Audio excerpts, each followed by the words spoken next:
नारायणी नारायणी हरि हरि भजमन नारायणी नारायणी हरि हरि हरि ओम नमो नारायण ओम नमो नारायण। बृहस्पति भगवान की कथा एवं आरती तो एक बार बोलिए प्रेम से बृहस्पति भगवान की जय, लक्ष्मी माता की जय। की प्राचीन समय की बात है। भारतवर्ष में एक राजा राज्य करता था। वह बड़ा प्रतापी और दानी था। वह नित्य गरीबों और ब्राह्मणों की सेवा सहायता करता था। वह प्रतिदिन मंदिर में भगवान दर्शन करने जाता था, लेकिन यह उसकी रानी को अच्छा न लगता। न वह व्रत करती और न ही किसी को एक पैसा दान में देती। राजा को भी ऐसा करने से मना किया करती। एक समय की बात है कि राजा शिकार खेलने वन को चले गए। घर पर रानी और दासी थी। उस समय गुरु बृहस्पति साधु का रूप धारण कर राजा के दरवाजे पर भिक्षा मांगने आए। साधु ने रानी से भिक्षा मांगी तो वह कहने लगी, हे साधु महाराज, मैं इस दान और पुण्य से तंग आ गई हूँ। आप कोई ऐसा उपाय बताए जिससे यह सारा धन नष्ट हो जाए और मैं आराम से रह सकूं। साधु रूपी बृहस्पति देव ने कहा, हे देवी, तुम बड़ी विचित्र हो। संतान और धन से भी कोई दुखी होता है। अगर तुम्हारे पास अधिक धन है तो इसे शुभ कार्यों में लगाओ, जिससे तुम्हारे दोनों लोक सुधरे। परंतु साधु की इन बातों से रानी खुश नहीं हुई। उसने कहा कि मुझे ऐसे धन की आवश्यकता नहीं जिसे मैं दान में दूं तथा जिसको संभालने में ही मेरा सारा समय नष्ट हो जाए। साधु ने कहा, यदि तुम्हारी ऐसी इच्छा है तो जैसे मैं तुम्हें बताता हूँ तुम वैसे ही करना। बृहस्पतिवार के दिन तुम घर को गोबर से लिपना, अपने केसे को पीली मिट्टी से धोना, केसे को धोते समय स्नान करना, राजा से हजामत बनाने को कहना, भोजन में मांस मदिरा खाना, कपड़ा धोबी के यहाँ धुलने डालना। इस प्रकार 7 बृहस्पतिवार करने से तुम्हारा समस्त धन नष्ट हो जाएगा। इतना कहकर साधु बने बृहस्पति देव अंतर ध्यान हो गए। साधु के कहे अनुसार करते हुए रानी को केवल 3 बृहस्पतिवार ही बीते थे कि उसकी समस्त धन संपत्ति नष्ट हो गई। भोजन के लिए परिवार तरसने लगा। एक दिन राजा रानी से बोला, हे रानी, तुम यहीं रहो, मैं दूसरे देश को जाता हूँ, क्योंकि यहाँ पर मुझे सभी जानते हैं, इसीलिए मैं कोई छोटा कार्य नहीं कर सकता। ऐसा कहकर राजा परदेश चला गया। वहाँ वह जंगल से लकड़ियाँ काट कर लाता और शहर में बेचता। इस तरह वह अपना जीवन व्यतीत करने लगा। इधर राजा के बिना रानी और दासी दुखी रहने लगी। एक समय जब रानी और दासियों को 7 दिन बिना भोजन के रहना पड़ा तो रानी ने अपनी दासी से कहा, हे दासी, पास ही के नगर में मेरी बहन रहती है, वह बड़ी धनवान है, तू उसके पास जा और कुछ ले आ ताकि थोड़ा बहुत गुजर बसर हो जाए। दासी रानी की बहन के पास गई। उस दिन बृहस्पतिवार था।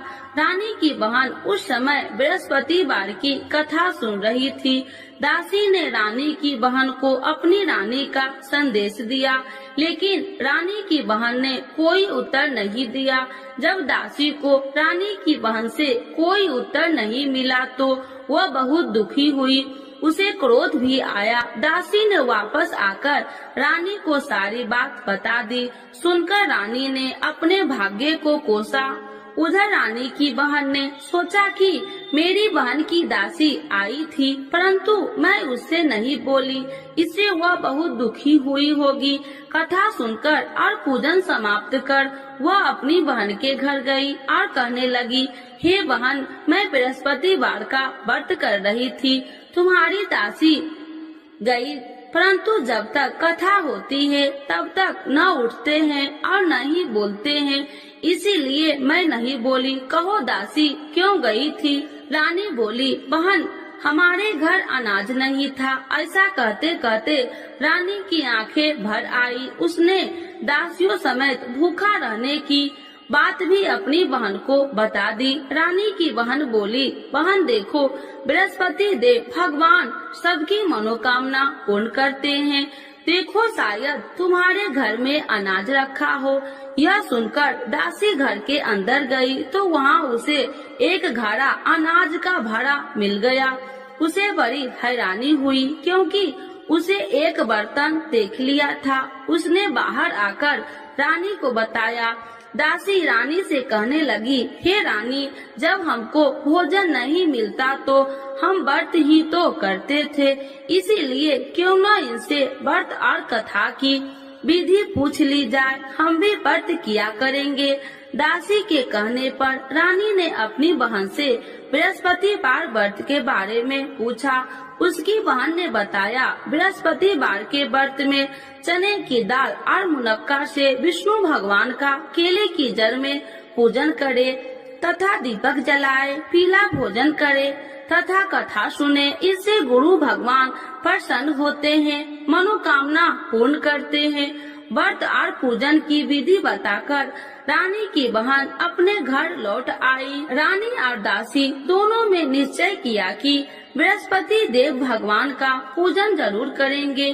7 रोज बाद जब बृहस्पतिवार आया तो उन्होंने व्रत रखा। घुड़सार में जाकर चना और गुड़ बिल लाई तथा उसकी दाल से केले की जड़ तथा विष्णु भगवान का पूजन किया। अब पीला भोजन कहाँ से लाए? दोनों बड़ी दुखी हुई, परंतु उन्होंने व्रत किया था, इसीलिए बृहस्पति देव भगवान प्रसन्न थे। एक साधारण व्यक्ति के रूप में वे दोनों थालों में सुंदर पीला भोजन लेकर आए और दासी को देकर बोली, हे दासी, यह भोजन तुम्हारे लिए और तुम्हारी रानी के लिए है, इसे तुम दोनों ग्रहण करना। दासी भोजन पाकर बहुत प्रसन्न हुई। उसने रानी को सारी बात बताई। उसके बाद से वे प्रत्येक बृहस्पतिवार को गुरु भगवान का व्रत और पूजन करने लगी। बृहस्पति भगवान की कृपा से उनके पास धन हो गया, परंतु रानी फिर पहले की तरह आलस करने लगी। तब दासी बोली, देखो रानी, तुम पहले भी इसी प्रकार आलस करती थी, तुम्हें धन रखने में कष्ट होता था, इस कारण सभी धन नष्ट हो गया। अब गुरु भगवान की कृपा से धन मिला है तो फिर तुम्हें आलस होता है। बड़ी मुसीबतों के बाद हमने ये धन पाया है, इसीलिए हमें दान पुण्य करना चाहिए। अब तुम भूखे मनुष्य को भोजन कराओ, प्याव लगवाओ, ब्राह्मणों को दान दो, कुआं, तालाब, बावड़ी आदि का निर्माण कराओ, मंदिर, पाठशाला बनाकर ज्ञान दो, कुमारी कन्याओं का विवाह करवाओ, अर्थात धन को शुभ कार्यों में खर्च करो, जिससे तुम्हारे कुल का यश बढ़ेगा तथा स्वर्ग की प्राप्ति हो और पितृ प्रसन्न हो। दासी की बात मानकर रानी शुभ कर्म में करने लगी, उसका यश फैलने लगा। एक दिन रानी और दासी आपस में विचार करने लगी कि जाने राजा किस दशा में होंगे, उनकी कोई खोज खबर भी नहीं है। उन्होंने श्रद्धा पूर्वक गुरु बृहस्पतिवार भगवान से प्रार्थना की, राजा जहाँ कहीं भी हो शीघ्र वापस आ जाए। उधर राजा परदेश में बहुत दुखी रहने लगा। वह प्रतिदिन जंगल से लकड़ियाँ बीन कर लाता और उसे शहर में बेचकर अपने दुखी जीवन को बड़ी कठिनता से व्यतीत करता। एक दिन दुखी हो अपनी पुरानी बातों को याद करके वह रोने लगा और उदास हो गया। उसी समय राजा के पास बृहस्पति देव साधु के भेष में आकर बोले, हे लकड़हारे, तुम इस सुनसान जंगल में किस चिंता में बैठे हो, मुझे बतलाओ। यह सुन राजा के नेत्रों में जल भर गया और साधु की वंदना कर राजा ने अपनी संपूर्ण कहानी सुना दी।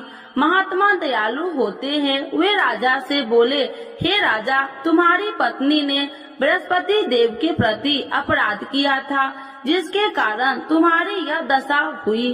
अब तुम चिंता मत करो, भगवान तुम्हें पहले से अधिक धन देंगे। देखो तुम्हारी पत्नी ने बृहस्पतिवार का व्रत प्रारंभ कर दिया है।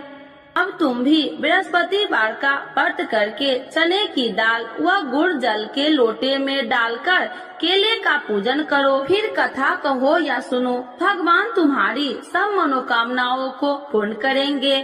साधु की बात सुनकर राजा बोले, हे प्रभु, लकड़ी बेचकर तो इतना पैसा भई नहीं बचता जिससे भोजन के उपरांत कुछ बचा सकूं। मैंने रात्रि में अपनी रानी को व्याकुल देखा है। मेरे पास कोई साधन नहीं जिससे उसका समाचार जान सकूं। फिर मैं कौन सी कहानी कहूँ, यह भी मुझको मालूम नहीं। साधु ने कहा, हे राजा, मन में बृहस्पति भगवान के पूजन व्रत का निश्चय करो, वे स्वयं तुम्हारे लिए कोई राह बना देंगे। बृहस्पतिवार के दिन तुम रोजाना की तरह लकड़ियाँ लेकर शहर में जाना। तुम्हें रोज से 2 गुना धन मिलेगा, जिससे तुम भली भांति भोजन कर लोगे तथा बृहस्पति देव की पूजा का सामान भी आ जाएगा। धीरे धीरे समय व्यतीत होने पर फिर बृहस्पतिवार का दिन आया। राजा जंगल से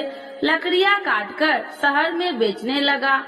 उसे उस दिन और 2 दिनों से अधिक धन मिला। राजा ने चना गुड़ आदि लाकर बृहस्पतिवार का व्रत किया। उस दिन से उसके सभी कलेश दूर हुए। परंतु जब अगले गुरुवार का दिन आया तो वह बृहस्पतिवार का व्रत करना भूल गया। इस कारण बृहस्पति भगवान नाराज हो गए। उस दिन उस नगर के राजा ने विशाल यज्ञ का आयोजन किया था तथा अपने समस्त राज्यों में घोषणा करवा दी कि सभी मेरे यहाँ भोजन करने आवे, किसी के घर चूल्हा न जले। इस आज्ञा को जो न मानेगा उसको फांसी दे दी जाएगी। राजा की आज्ञा अनुसार राज्य के सभी वासी राजा के भोजन में सम्मिलित हुए, लेकिन लकड़हारा कुछ देर से पहुंचा, इसीलिए राजा को उसको अपने साथ महल में ले गए। जब राजा लकड़हारे को भोजन करा रहे थे तो रानी की दृष्टि उस खूंटी पर पड़ी जिस पर उसका हार लटका हुआ था। उसे हार खूंटी पर लटका दिखाई नहीं दिया। रानी को निश्चय हो गया कि मेरा हार इस लकड़हारे ने चुरा लिया है। उसी समय सैनिक बुलाकर उसको जेल में डलवा दिया। लकड़हारा जेल में विचार करने लगा कि जाने कौन से पूर्व जन्म के कर्म से मुझे यह दुख प्राप्त हुआ है, और जंगल में मिले साधु को याद करने लगा। तत्काल बृहस्पति देव साधु के रूप में प्रकट हो गए और कहने लगे, अरे मूर्ख, तूने बृहस्पति देवता की कथा नहीं की, इसी कारण तुझे यह दुख प्राप्त हुआ है। अब चिंता मत कर, बृहस्पतिवार के दिन जेल खाने के दरवाजे पर तुझे 4 पैसे पड़े मिलेंगे।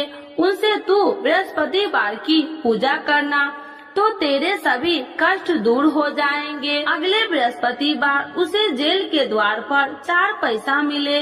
राजा के पूजा का सामान मंगवाकर कथा कही और प्रसाद बांटा। उसी रात्रि में बृहस्पति देव ने उस नगर के राजा को स्वप्न में कहा, हे राजा, तूने जिस जेल में बंद किया है उसे कल छोड़ देना, वह निर्दोष है। राजा प्रातः काल उठा और खूंटी पर हार टंगा देकर लकड़हारे को बुलाकर क्षमा मांगी तथा राजा के योग्य सुंदर वस्त्र आभूषण भेंट कर उसे विदा किया। गुरुदेव की आज्ञा अनुसार राजा अपने नगर को चल दिया। राजा जब नगर के निकट पहुंचा तो उसे बड़ा ही आश्चर्य हुआ। नगर में पहले से अधिक बाग, तालाब और कुएं तथा बहुत सी धर्मशालाएं, मंदिर आदि बने हुए थे। राजा ने पूछा कि यह किसका बाग और धर्मशाला है। तब नगर के सब लोग कहने लगे कि यह सब रानी और दासी द्वारा बनवाए गए हैं। राजा को आश्चर्य हुआ और गुस्सा भी आया कि उसकी अनुपस्थिति में रानी के पास धन कहां से आया होगा। जब रानी ने यह खबर सुनी कि राजा आ रहे हैं तो उसने अपनी दासी से कहा, हे दासी, देख राजा हमको कितनी बुरी हालत में छोड़ के गए थे वह हमारी ऐसी हालत देखकर लौट न जाए, इसीलिए तू दरवाजे पर खड़ी हो जा। रानी की आज्ञा अनुसार दासी दरवाजे पर खड़ी हो गई और जब राजा आए तो उन्हें अपने साथ महल में लिवा आई।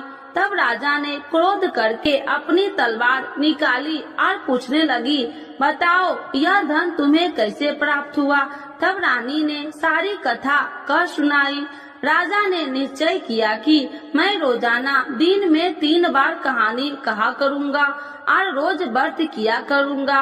अब हर समय राजा के दुपट्टे में चने की दाल बंधी रहती तथा दिन में 3 बार कथा कहता। एक रोज राजा ने विचार किया कि चलो अपनी बहन के यहाँ हो आऊं। इस तरह का निश्चय कर राजा घोड़े पर सवार हो अपनी बहन के यहाँ चल दिया। मार्ग में उसने देखा कि कुछ आदमी एक मुर्दे को लिए जा रहे हैं। उन्हें रोककर राजा कहने लगा, अरे भाइयों, मेरी बृहस्पतिवार की कथा सुन लो। वे बोले, लो हमारा तो आदमी मर गया है, इसको अपनी कथा की पड़ी है। परंतु कुछ आदमी बोले, अच्छा कहो, हम तुम्हारी कथा भी सुनेंगे। राजा ने दाल निकाली और कथा कहनी शुरू कर दी।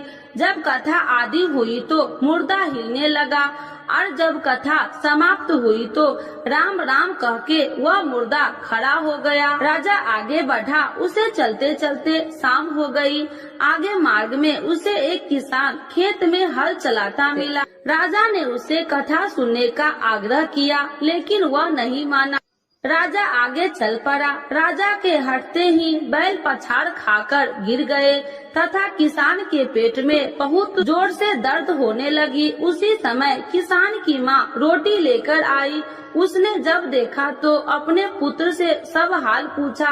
बेटे ने सभी हाल बता दिया। बुढ़िया दौड़ी दौड़ी उस घुड़सवार के पास पहुँची और उसने बोली, मैं तेरी कथा सुनूंगी, तू अपनी कथा मेरे खेत पर ही चलकर कहना। राजा ने लौटकर बुढ़िया के खेत पर जाकर कथा कही, जिसके सुनते ही बैल खड़े हो गए तथा किसान के पेट का दर्द भी बंद हो गया। राजा अपनी बहन के घर पहुंच गया। बहन ने भाई को खूब मेहमानबाजी की। दूसरे रोज प्रातः काल राजा जागा तो वह देखने लगा कि सब लोग भोजन कर रहे हैं।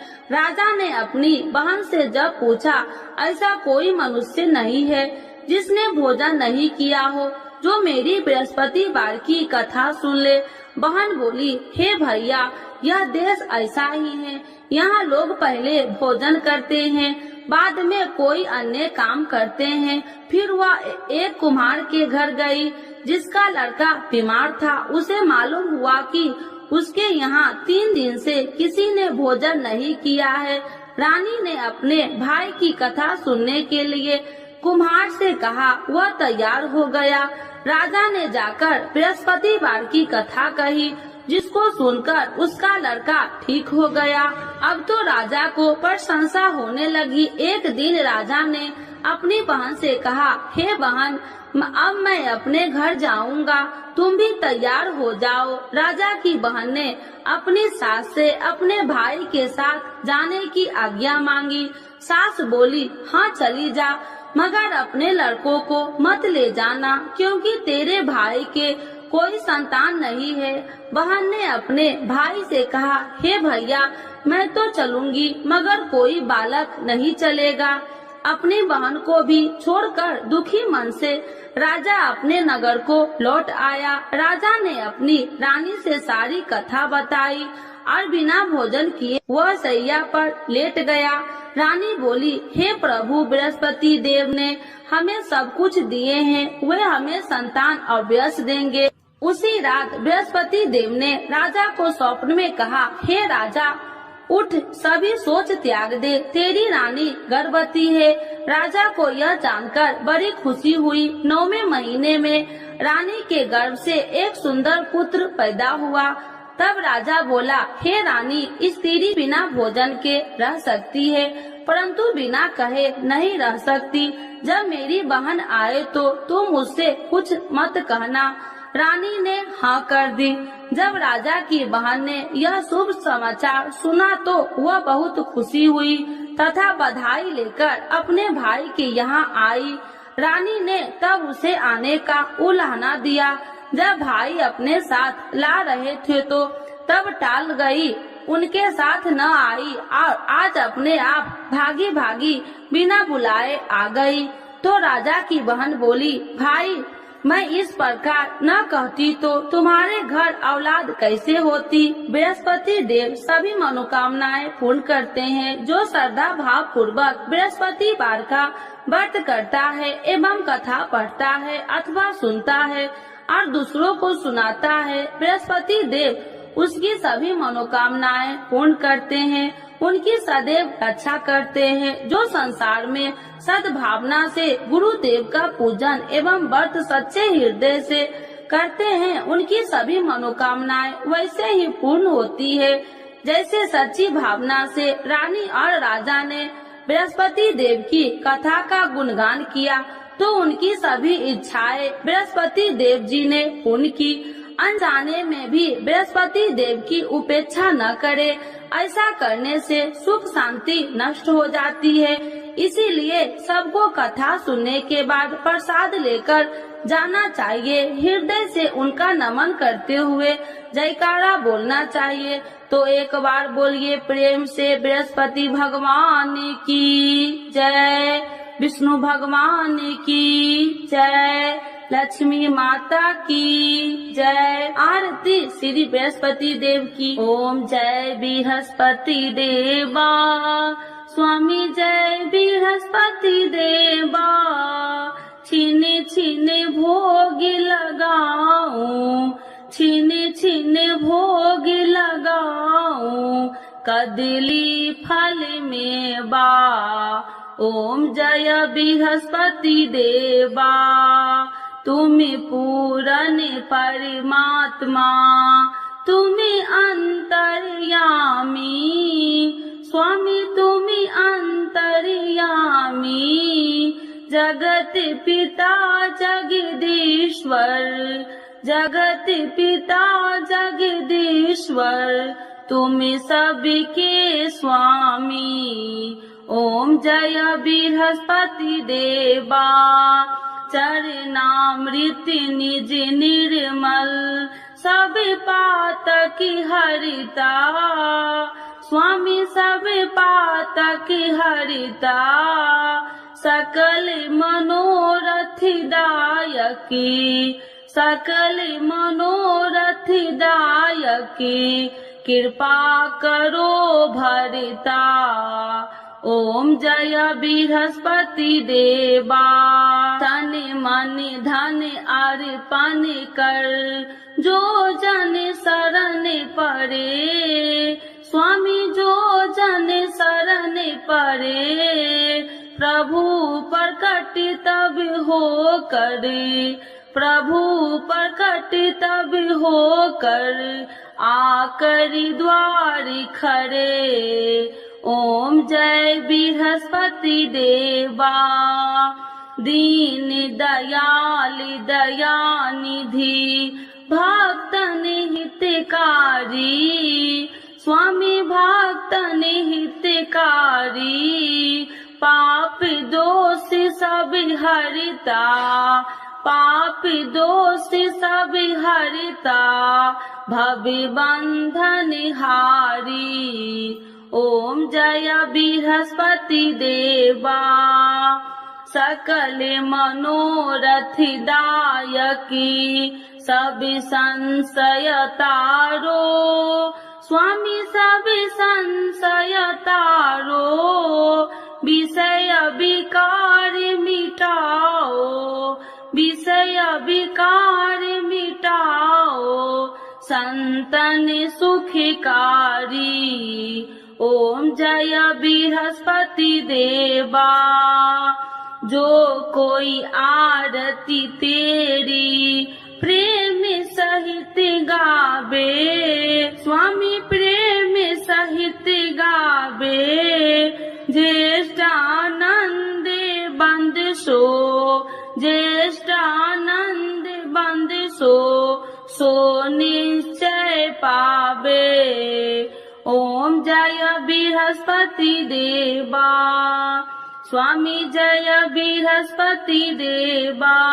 बृहस्पति भगवान की जय, विष्णु भगवान की जय, लक्ष्मी माता की जय।